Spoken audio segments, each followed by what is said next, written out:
Okay.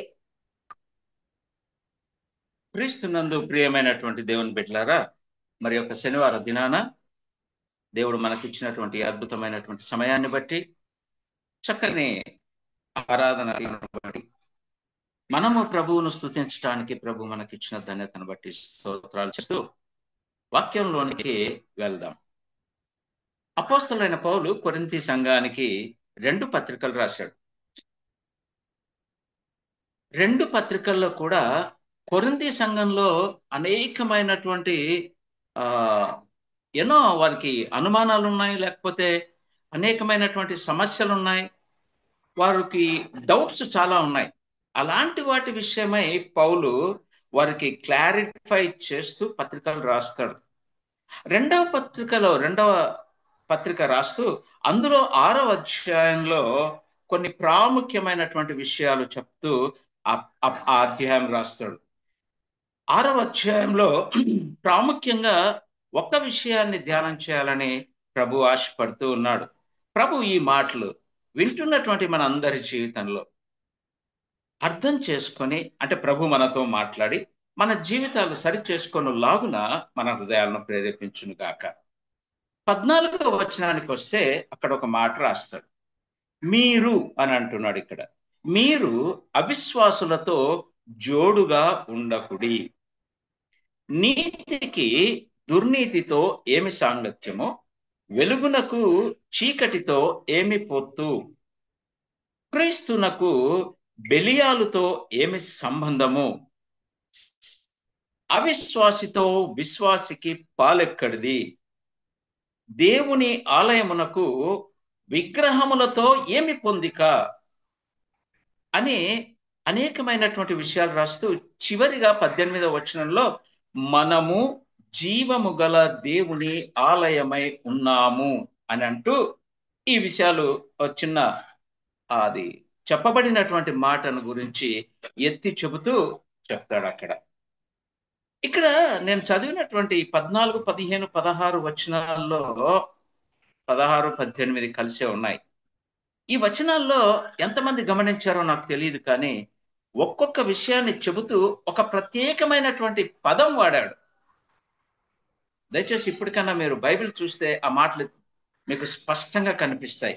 మొట్టమొదట ఏం సంబోధిస్తాడంటే మీరు అంటారు. మీరు అంటే క్రీస్తు శిలువలో కార్చినటువంటి రక్తములో తమ పాపములన్నీ కూడా కడిగి వేసుకొని ఎందరైతే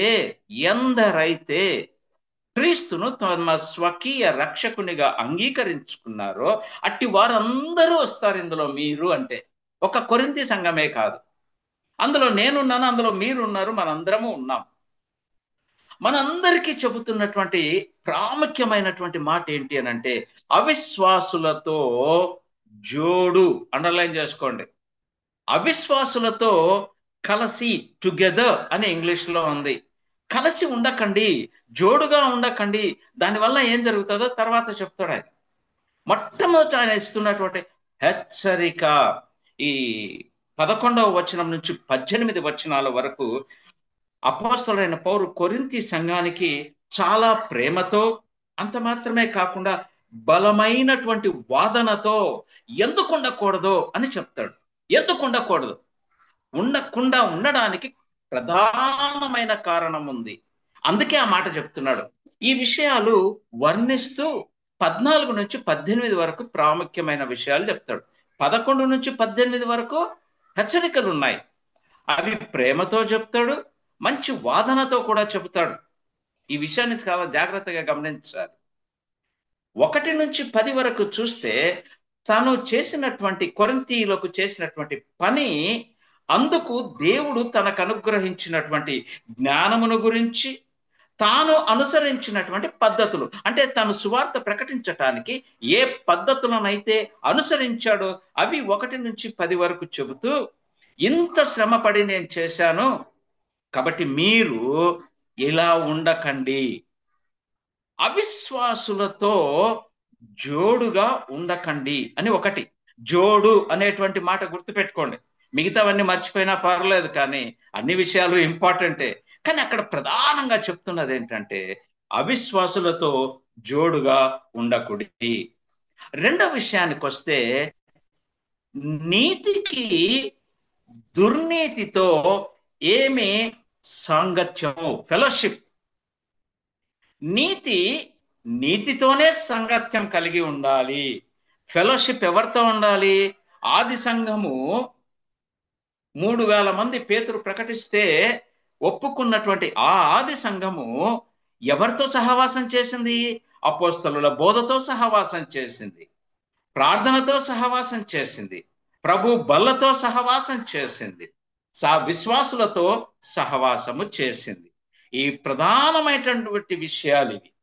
అందుకే ఇక్కడ అంటాడు, నీతితోనే సాంగత్యం కలిగి ఉండాలి. దుర్నీతితో ఎలా ఉంటారు? మీరందరూ కూడా నీతిమంతులుగా తీర్చబడ్డారు. ఎప్పుడైతే మీరు పాప క్షమాపణ పొందారో అప్పుడే నేను నీతిమంతుడను కనుక మీరును నీతిమంతులై ఉండుడి అని చెప్తాడు కదా. కాబట్టి ఆ దినమే, ఆ క్షణమే, దొంగ అయితే ఏ రీతిగా సిలువలో నీ రాజ్యముతో వచ్చినప్పుడు నన్ను జ్ఞాపకం చేసుకో అన్నప్పుడు ప్రభు ఏ మాట చెప్పాడు?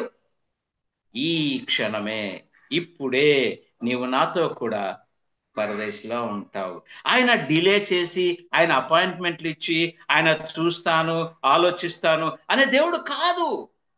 మనం ఒప్పుకోవడమే ఆలస్యం.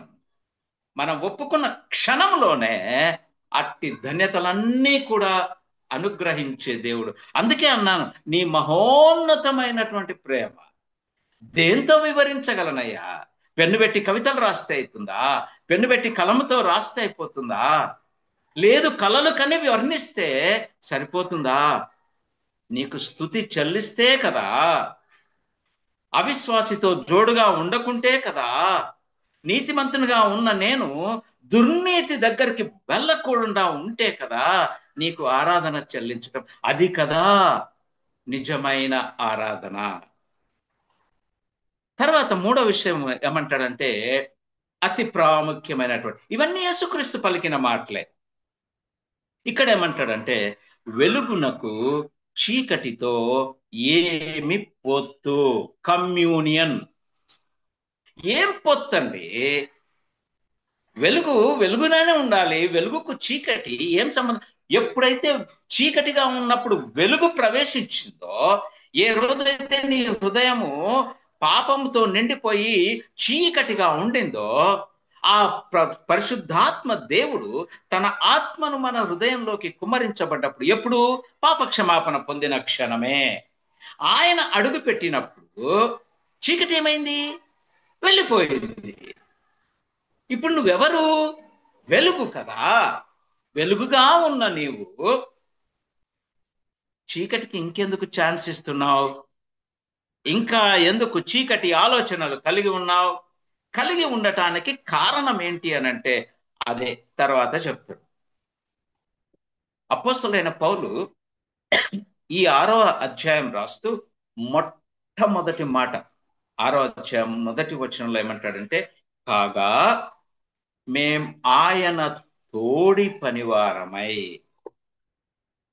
ఏం మాట పలికాడండి! ఏం మాట అండి! ఎవరో పలకలేదు. ఇప్పుడు అందరూ, ఈవెన్ నేను కూడా అనుకుంటానేమో, ప్రభు పరిచర్యలో చేస్తున్న ప్రతి ఒక్కరూ అనుకుంటారేమో, నేను కదా సేవ చేస్తున్నాను. కానీ పౌలు సామాన్యుడా? అనేక సంఘాలకు పత్రికలు రాసి సంఘాలలో ఉజ్జీవంను కలిగించి క్రీస్తు కొరకు శ్రమ పడినటువంటి వాడు. అట్టి పౌలు పలుకుతున్న మాట శ్రేష్టమైంది. అదే, అవిశ్వాసికి విశ్వాసితో పాలు లేకుండా, నీతికి దుర్నీతితో సంబంధం లేకుండా, సాంగత్యం లేకుండా, వెలుగునకు చీకటితో పొత్తు లేకుండా ఆయన జీవితంలో ఆయన ఎలా ఉన్నాడంటే, ఆయనతో కలిసి ఆయన తోడి పనివారమై యేసుతో కలిసి పనిచేశారు. యేసులో ఉంటూ యేసుతో కలిసి పనిచేశారు. పౌలు పనిచేసింది ఒక్కడు కాదండి. అందుకే అంత సుదీర్ఘమైనటువంటి శ్రేష్టమైనటువంటి ఆ వార్త పనిని ప్రయాణాన్ని కొనసాగిస్తూ చిట్ట చివరిగా ఏ ఏ సేవకుడు పలకలేని మాట, నా కొరకు నీతి కిరీటం ఉంచబడింది, జీవ కిరీటం ఉంచబడింది అని పలికాడు. మనం అనగలమా? మనం అనగలమా? ఆ అర్హత ఉందా? ఆయన పని చేసిన విధానాన్ని జ్ఞాపకం చేసుకుందాం. ఆయన పని చేసిన విధానము క్రీస్తుతో, పరిశుద్ధాత్మతో, తండ్రి ఆయన కలిసి పనివారమై మేము చేసిన పని ఆయనతోనే. దయచేసి ఒక మాట జ్ఞాపకం చేసుకుంటే బాగుంటుంది. అపోస్తలుడైన పౌలు ఇదే కొరింథీ సంఘానికి రాసినటువంటి ఒక పత్రిక, క్షమించండి, తిమోతికి రాస్తూ రెండవ పత్రికలో 4వ అధ్యాయంలో 17వ వచనమా, క్షమించండి, 4వ అధ్యాయము 17వ వచనంలో ఒక శ్రేష్టమైన మాట ఉంది. అదేంటో చూద్దాం. అయితే నా ద్వారా, అపోస్తలుడైన పౌలు తిమోతికి రాసినటువంటి పత్రిక 2వ అధ్యాయం, క్షమించండి, తిమోతికి రాసిన 2వ పత్రిక 4వ అధ్యాయము 17వ వచనం. అయితే నా ద్వారా సువార్త పూర్ణముగా ప్రకటింపబడు నిమిత్తము అన్యజనులందరూ దాని విను నిమిత్తమును ప్రభువు నా పక్క నిలిచి. ఎవరు నిలిచారండి? లూకా నిలవలేదు, దేమా నిలవలేదు, ఇంకెవరూ నిలబడలేదు. ఈవెన్ తిమోతి కూడా నిలబడలేదు, పేతురు నిలబడలేదు, ఎవరూ నిలబడలేదు. ఆయన పక్కలో నిలబడింది ఎవరు అని ఆయనే స్పష్టంగా చెప్తున్నాడు. ఇది నా మాట కాదు, ఇదిగో ఇక్కడ రాయబడింది 17వ వచనాల్లో. ప్రభువు నా ప్రక్క నిలిచి నన్ను బలపరచును కనుక ఏంటి, నేను సింహపు నోట నుండి తప్పించుకోబడి తిని. ఆయన పని అంత మధురముగా జరగటానికి, అంత శ్రేష్టమైనటువంటి సువార్త పని జరగటానికి, అన్ని సంఘాలకు అన్ని పత్రికలు రాసి ఉజ్జీవమును కలిగించటానికి ప్రధానమైన కారణం ఏంటంటే, తన పనిలో, తను చేస్తున్నటువంటి పరిచర్యలో ప్రభువును పక్కన పెట్టుకున్నాడు, ప్రభువుతో కలిసి పనిచేశాడు. ఇది కదా గమనించవలసింది. అందుకే పౌలు అంత శ్రేష్టమైనటువంటి జీవితాన్ని జీవించగలిగాడు. సో వెలుగుకు చీకటితో ఏం పొత్తు? మనం ఎవరితో పెట్టుకుంటున్నాం పొత్తు? పెళ్లిళ్ళ విషయాలకు వస్తే, సహవాసాల విషయాలకు వస్తే ఎవరితో పొత్తు పెట్టుకుంటున్నాం మనం? ఒకసారి ఆలోచన చేద్దాం. నీతిమంతులమైనటువంటి మనము, విశ్వాసులముగా తీర్చబడినటువంటి మనము, పరిశుద్ధులముగా పేరు పెట్టి పిలువబడుతున్నటువంటి మనము జోడు ఎవరితో ఉండాలి? సాంగత్యం ఎవరితో ఉండాలి? పొత్తు ఎవరితో ఉండాలి? జాగ్రత్త. ఈ లెక్కనే ఆయన అడుగుతాడు. ఈ లెక్కనే అడుగుతాడని ప్రభు హెచ్చరిక చేస్తూ ఉన్నాడు. జాగ్రత్తగా గమనిద్దాం.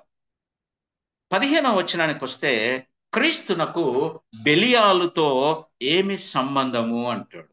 ఎస్, క్రీస్తు బెలియాలు ఎక్కడ సంబంధం అండి? లేదు కదా. క్రీస్తు కార్యాలు అద్భుతమైనటువంటి, ఎంత అద్భుతమైనటువంటిదంటే, నిన్ను నన్ను ప్రేమించుటను బట్టే తన చేతితో మనలను నిర్మించుకున్నాడు, చేసుకున్నాడు. తన ఊపిరి, తన ఆత్మను మనకు అనుగ్రహించాడు, తన రూపాన్ని మనకిచ్చాడు. ఇంతగా ప్రేమించటమే కాకుండా ఇంకా మనము ఆయన త్రోవలో కాకుండా, ఆయన మాటకు లోబడకుండా జీవిస్తూ ఉంటే తన అద్వితీయ కుమారుణ్ణి ఈ పాప పంకిలమైనటువంటి లోకంలోకి ప్రవేశింపచేసి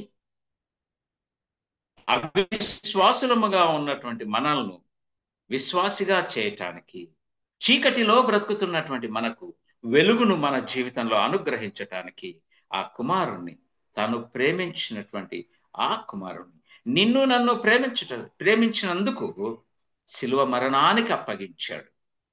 అది క్రీస్తు. అట్టి క్రీస్తుతో బెలియాలకు పోలిక చేద్దామా? అసలు సంబంధమే లేదు. పోలిక ఎక్కడిది? ఎక్కడుందండి పోలిక? కదా. ఆ ఆ తర్వాత ఈ విషయాలు మనం జ్ఞాపకం చేసుకుంటే సంబంధం ఎక్కడా? క్రీస్తు క్రీస్తే. క్రీస్తు బిడ్డలు క్రీస్తుతోనే సంబంధము కలిగి ఉండాలి.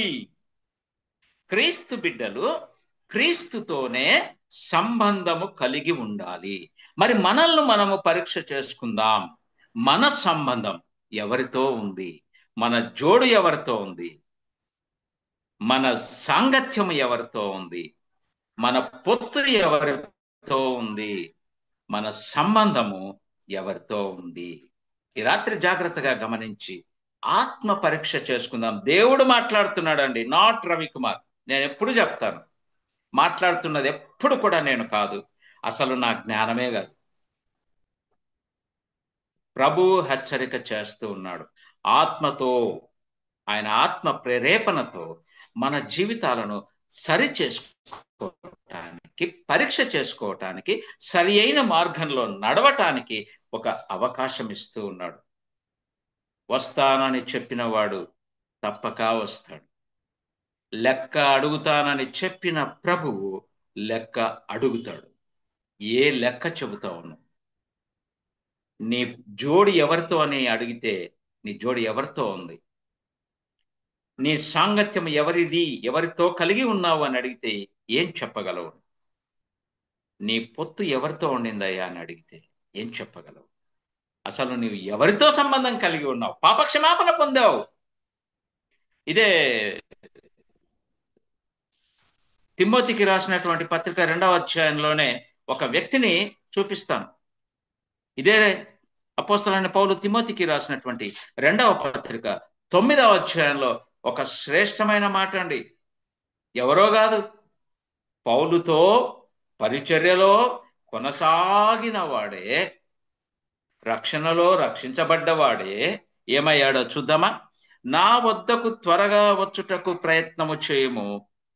దేమా ఇహలోకమును స్నేహించి నన్ను విడిచి అంటే క్రీస్తును విడిచి ఏమైపోయాడంట? ఏమైపోయాడు? తెస్సలోనికకు వెళ్ళిపోయాడు. పరిచర్యలో కొనసాగిన దేమా. నేను ఎవరిని కూడా కించపరచటానికో లేకపోతే ఇంకో దానికో అనటం లేదు, కానీ ఆత్మచేత ప్రేరేపించబడి చెబుతూ ఉన్నాను. సేవకుల సేవ, పరిచారకుల పరిచర్య, క్రీస్తు చేత విశ్వాసి అనబడి పిలువబడుతున్న ప్రతి ఒక్కరి జీవితంలో ఇంకా లోకాన్ని ప్రేమిస్తూ ఉన్నామా? దేమా లాంటి ఆయనే ఏమయ్యాడంట? ఇహలోకమును ప్రేమించాడు. ఇహలోకంలో ఏముందో నేను ఒకసారి చెప్పాను. మీరు ఇహలోకమును ప్రేమించకండి, లోకాన్ని చూస్తే ఏముంది అని ఇదే పౌలు రాస్తాడంటే ఏముందంట? శరీరాశ, నేత్రాశ, జీవపు డంబము. ఈ మూడే ఉన్నాయి లోకంలో, ఇంకేమీ లేదు. ఏమీ లేవుగాక లేవు. ఈ మూడు చాలు నిన్ను ఆ నిత్య నరకాగ్నికి అప్పగించటానికి. ఈ మూడు చాలు. శరీరాశ ఏం కాదంటే చెప్పండి. ఈ సేవకులను ఏమండి, అనేక మంది పరిచారకులు ఏమీ లేక ప్రయాసతో సేవ చేస్తూ ఉన్నారు. కానీ కొంతమంది సేవకులను చూస్తే ఏం చేస్తున్నారో అర్థం కావట్లేదు. ఒక పొలిటీషియన్కి ఉన్నట్లుగా బాడీ గార్డ్స్. నువ్వు చేస్తున్నది దేవుని సేవ, ఎవరు కొడతారు, ఎవరు ఏం చేస్తారండి? ఎస్కాట్స్. పౌలు ఒకసారి చూద్దాం, ఆయన విషయం కూడా ఒకసారి ఏమంటాడంటే, ఆయన కొరింథీయులకు పత్రిక రాస్తూ 2వ పత్రికలోనే అనుకుంటాను, ఆయన ఏమంటాడంటే, నేను ప్రభు కొరకు ఎంత శ్రమ పడ్డానో తెలుసా అని అపోస్తలుడైన పౌలు కొరింథీ సంఘానికి రాసినటువంటి పత్రిక 11వ అధ్యాయంలో 23 నుంచి ఒక మాట చదువుతాను. వారు క్రీస్తు పరిచారకుల, వెర్రివాని వలె మాటలాడుచున్నను. నేనును మరి ఎక్కువగా క్రీస్తు పరిచారకుడను, మరి విశేషముగా ప్రయాసపడి తిని, మరి అనేక పర్యాయములు చెరసాలలో ఉంటిని. ఎక్కడ సుఖముంది నాకు? ఎడ సుఖముంది? ఎడ సుఖాన్ని పొందుకున్నాడు? క్రీస్తు పరిచర్య కొరకు చెరసాలలో వేయబడ్డాడు. అంత మాత్రమే కాకుండా అపరిమితముగా కౌంట్లెస్ దెబ్బలు తింటిని. అనేక మారులు ప్రాణాపాయములలో ఉంటిని. యూదుల చేత 5 మారులు ఒకటి తక్కువ 40 దెబ్బలు తిని, ముమ్మారు బెత్తములతో కొట్టబడి, బెత్తముతో కాదు, బెత్తములతో కొట్టబడి తిని. ఇంకా ఏమంటాడు? ఒకసారి రాళ్లతో కొట్టబడి తిని, ముమ్మారు పరిచర్యలో ఉన్నప్పుడు. ఇవన్నీ ఏదో ఉట్టిగా తిరుగుతున్నప్పుడు కాదండి. సేవలో ఉన్నాడు, సేవ చేస్తూ ఉన్నాడు, అనేక ప్రాంతాలు తిరుగుతూ ఉన్నాడు. అట్టి సందర్భంలో 3 మారులు ఓడ పగిలి శ్రమ పడి తిని, ఒక రాత్రింబగళ్ళు సముద్రములో గడిపి తిని. సముద్రం అండి, ఏదో కాలువ కాదు, నది కాదు. సముద్రములో ఒక రాత్రంతా కూడా గడిపాడండి. ఎంత భయంకరంగా ఉంటుందో ఎవరైనా సముద్రాన్ని చూసి తెలుస్తుంది. ఈ మధ్య జ్యోతి అల్లుడు మనవరాలతో కలిసి పసిఫిక్ ఓషన్ లో వాళ్ళు ముచ్చట్లాడుతూ ఉంటే చూసి సంతోషపడ్డాం. అది పగలు. అదే సముద్రం మధ్యలోకి వెళ్తే చిమ్మ చీకట్లో గుండె పగిలి చస్తాం. ఆ ఘోష, ఆ సైలెంట్, అసలు అది వర్ణింపజాలని. అటువంటి సముద్రంలో ఒక రాత్రి గడిపి తిని. క్రీస్తు కొరకు సుఖపడ్డాడా, శ్రమపడ్డాడా?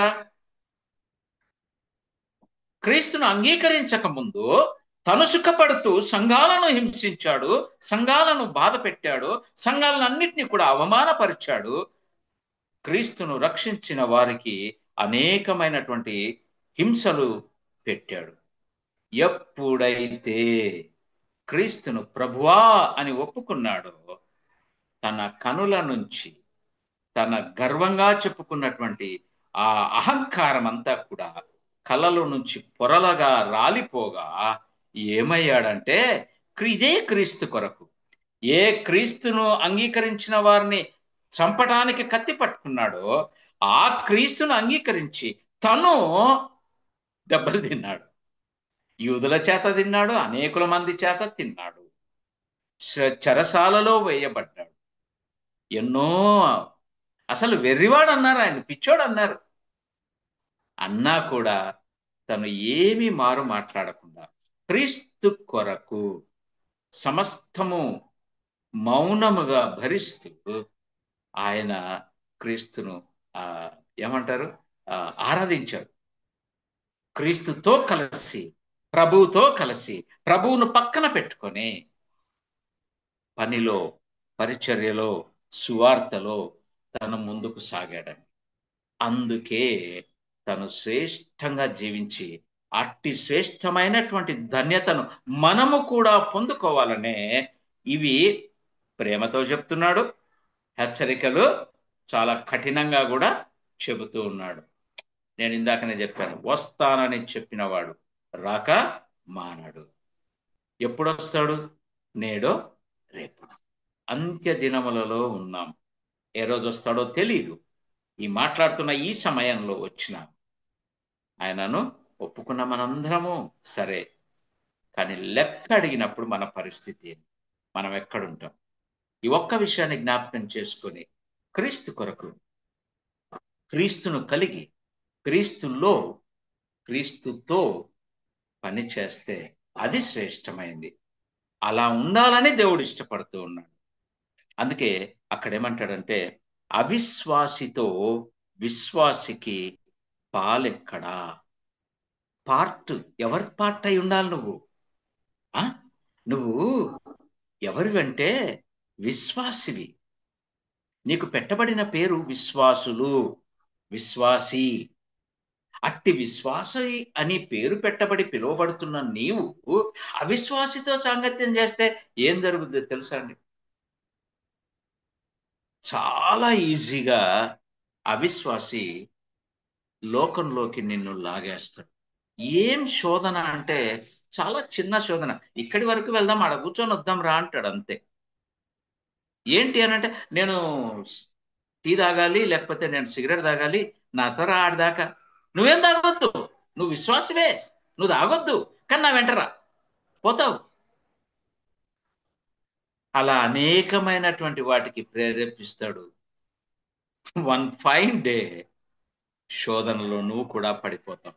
దేమా అండి, దేమా పరిచర్య చేసినటువంటి వాడే ఇహలోకమును ప్రేమించాడు.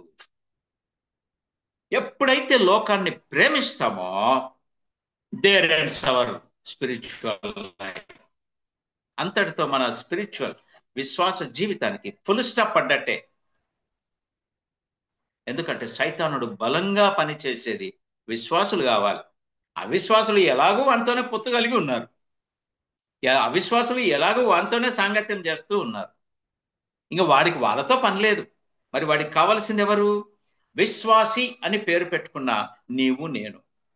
మన మీదే వాడి టార్గెట్ అంతా. అందుకే వాడు సులభంగా మనల్ని శోధించటానికి ప్రయత్నం చేస్తాడు. సులభంగా శోధనలో పడేయటానికి వాడు సిద్ధంగా ఉంటాడు. ప్రియమైనటువంటి దేవుని బిడ్డలారా, జాగ్రత్తగా గమనిద్దాం. మన జీవితాన్ని సరి అయినటువంటి మార్గంలో పెట్టుకోవటానికి ప్రయత్నం చేద్దాం.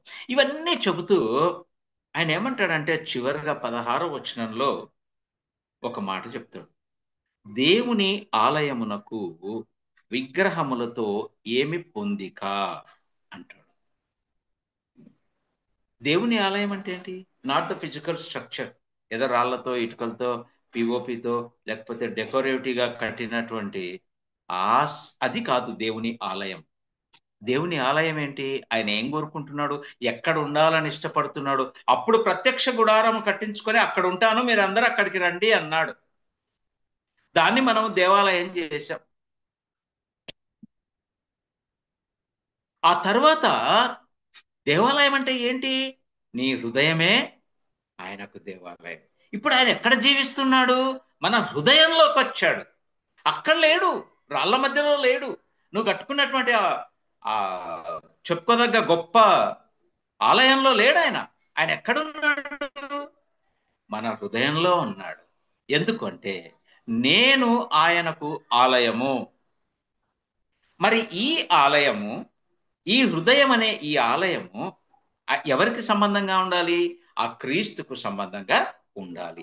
అట్టి క్రీస్తును కలిగి ఉన్నటువంటి ఈ దేవాలయమైన హృదయంలోకి విగ్రహాలు అంటే ఏంటి? చాలా చాలా ఈజీగా చెప్పేస్తాం. విగ్రహాలు అంటే అదే అండి, ఐడియల్. వాళ్ళు చేస్తారు కదా, వాళ్ళు మొక్కుతారు కదా, అవి అని ఈజీగా నెట్టేస్తాం వాళ్ళ మీదకి. అవి ఎలాగో మనం తెచ్చుకోము, అవి ఎలాగో మన ఇంట్లో పెట్టుకోము, అవి ఎలాగో మనం పూజించము, కాబట్టి వాటి పేరు చెప్పేస్తాం.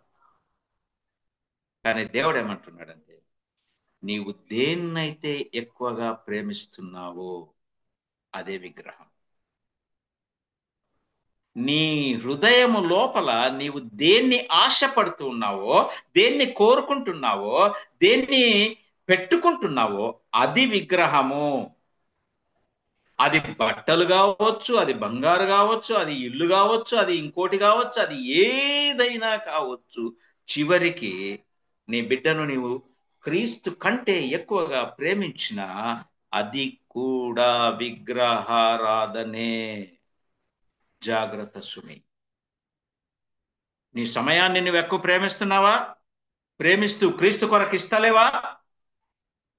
అది కూడా విగ్రహారాధనే. ప్రభువుకు సమయం ఇవ్వకుండా సమయాన్ని ప్రేమిస్తూ, అంటే duty timing minded, duty minded. ఇది 9కి ఆఫీస్కి వెళ్ళాలి, 5కి రావాలి, 5కి వచ్చిన తర్వాత డ్యూటీ ఇంట్లో. ఈ మనసు ఉంది మనకు. దీని మీద ఉన్నంత శ్రద్ధ ప్రభువుకు సమయం ఇవ్వకపోతే అది కూడా విగ్రహారాధనే. జాగ్రత్త సుమి. ఇప్పుడు చెప్పండి, మనలో విగ్రహారాధన లేదా? విగ్రహాలు లేవా? ఒక్కటి కాదు, ఇలా చెప్పుకుంటూ పోతే మనలోనే ఎక్కువ విగ్రహాలు ఉన్నాయి. హిందువులకేవో కొన్నే ఉండింటాయి.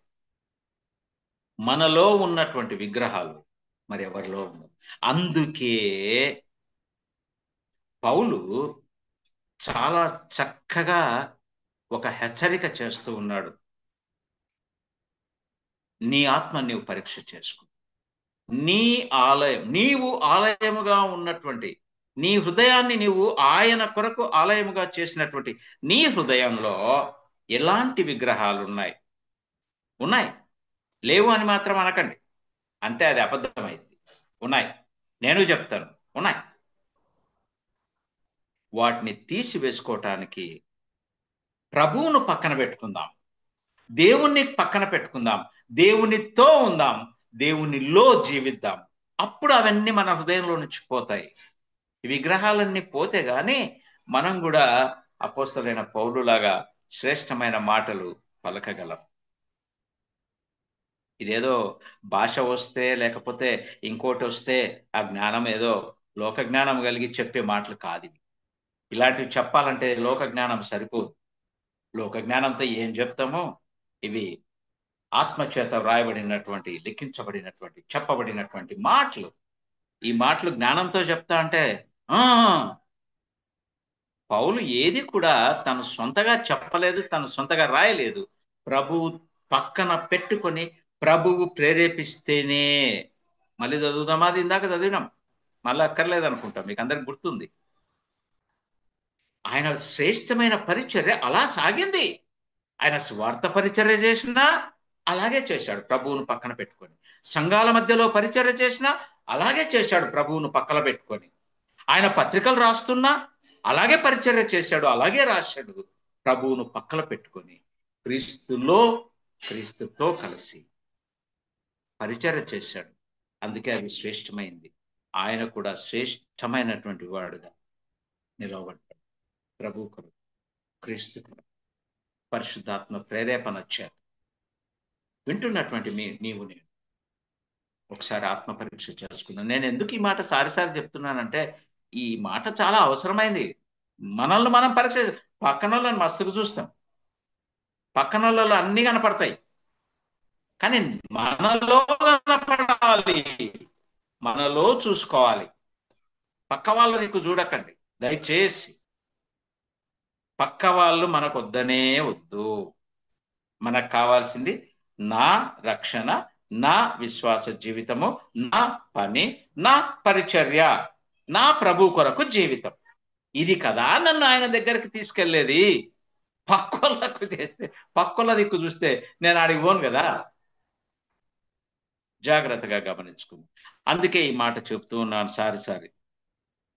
మనము జీవము గల దేవుని, మన దేవుడు ఎవరండి? సజీవుడైన, జీవము కలిగిన దేవుడు. ఇది మనందరము చాలా ఈజీగా పలికేస్తాం, కానీ గ్రహింపులోకి వస్తే అద్భుతమైనటువంటి, ఉన్నతమైనటువంటి విషయాలు మనకు ఆయన జీవము కలిగిన, జీవం కలిగి ఉన్నాడు అయితే అని అంటామా? అబ్బో, దేవుడు జీవము కలిగిన దేవుడు, ఏదైనా చేయగలిగిన, చేయటానికి సామర్థ్యము కలిగినటువంటి దేవుడు.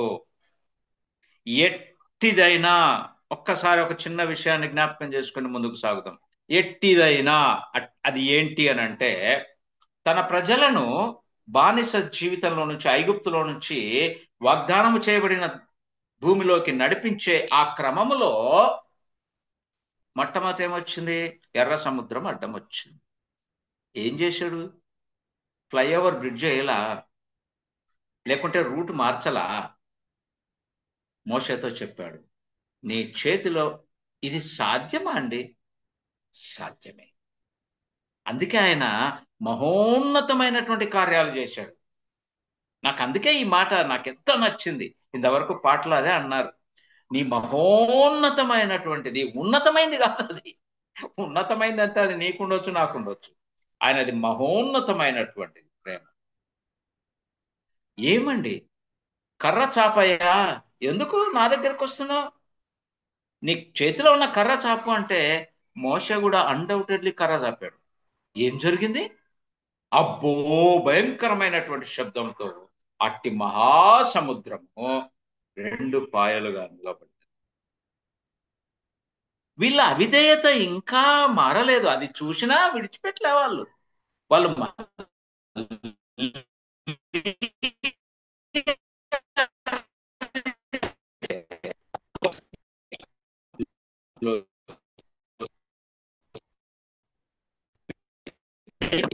ఎంతకాలం నడిపించాడు?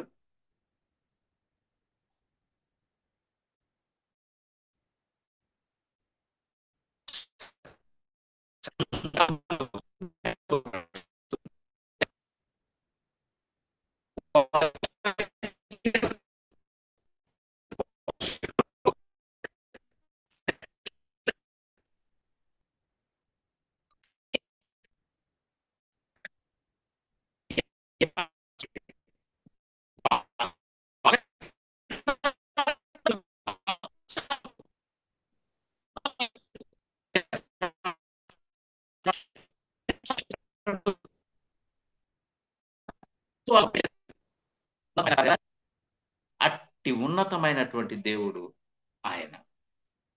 అందుకే ఆయనను ఏమంటామంటే జీవము కల దేవుడు. జీవము కలిగి ఉన్నాడు కాబట్టే ఆయన ఇట్టి అద్భుతమైనటువంటి కార్యాలు చేయగలిగాడు. ఏమండి, ప్రభు అయిన యేసుక్రీస్తు ఆ సముద్రం మీద నడుచుకుంటూ వచ్చాడు కదా. శిష్యులు, మరి ముఖ్యంగా పేతురు, చాలా దుడుకువాడు, అన్నిటికీ తొందరపడతాడు. మనలాగే అన్నిటికీ తొందరే. ఆయన తన్ను తాను ప్రత్యక్షపరుచుకొని తన మహిమను చూపిస్తే ఒక కొండ మీద తీసుకెళ్ళి, అప్పుడు పేతురు పలికిన మాట ఏందో తెలుసా? ఇక్కడ మూడు పర్ణశాలలు కడతా అంటాడు. ఒకటి యేసుక్రీస్తు కంట, ఇంకొకటి ఈయన. ఎవరు పలికింది? పేతురు. మరి ఆయన వద్ద ఆయనతో పాటు నాలుగు అనాలి కదా. నాలుగనలే, మూడు అన్నాడు. దుడుకు. యేసుక్రీస్తు ప్రభువులో నీటి మీద నడుచుకుంటూ వస్తుంటే నేను కూడా నడుస్తా అన్నాడు. నడువయ్యా అన్నాడు. జీవము గల దేవుడు, జీవము కలిగినటువంటి దేవుడు, శక్తి కలిగినటువంటి దేవుడు నడు అంటే పేతురు ఆ మాటను పట్టుకొని నడిచాడు. ఎప్పటి వరకు? యేసు వైపు చూచినప్పుడు నడిచాడు. ఎప్పుడైతే కిందికి చూశాడో పడిపోవటం స్టార్ట్ అయింది. అప్పుడు మళ్ళీ ఎవరు చెయ్యి ఇవ్వవలసి వచ్చింది? యేసు ప్రభువుల వారే చేయి తీసుకొని మళ్ళీ పేతును పైకి లేపాడు. దేమా కూడా అలాగే జరిగింది. క్రీస్తులో ఉన్నప్పుడు, క్రీస్తు వైపు చూచినప్పుడు చక్కని పరిచర్య పౌలుతో కలిసి చేశాడు. ఎప్పుడైతే లోకాన్ని ప్రేమించాడో, లోకం వైపు చూచాడో, లోకం వైపు ఆకర్షించబడ్డాడో తెసలోనికకు వెళ్ళిపోయాడు. అలా మన జీవితంలో జరగకుండా ఉండటానికి ప్రభు అట్టి కృప మనందరికీ అనుగ్రహించునుగాక. విన్నటువంటి క్రీస్తునందు ప్రియమైన బిడ్డలను, ఒకసారి ఈ రాత్రి అయినా, అనేక రాత్రులు మాట్లాడుతూ ఉన్నాడు జ్యోతి చేస్తున్నటువంటి పరిచర్య ద్వారా, అనేక రాత్రులు అనేక మంది సేవకుల ద్వారా హెచ్చరిక చేస్తూనే ఉన్నాడు. ఒక్కసారైనా ఆత్మ పరీక్ష చేసుకున్నాం. ఈ రాత్రన్నా, నేడే రక్షణ దినము, నేడే అనుకూల సమయము.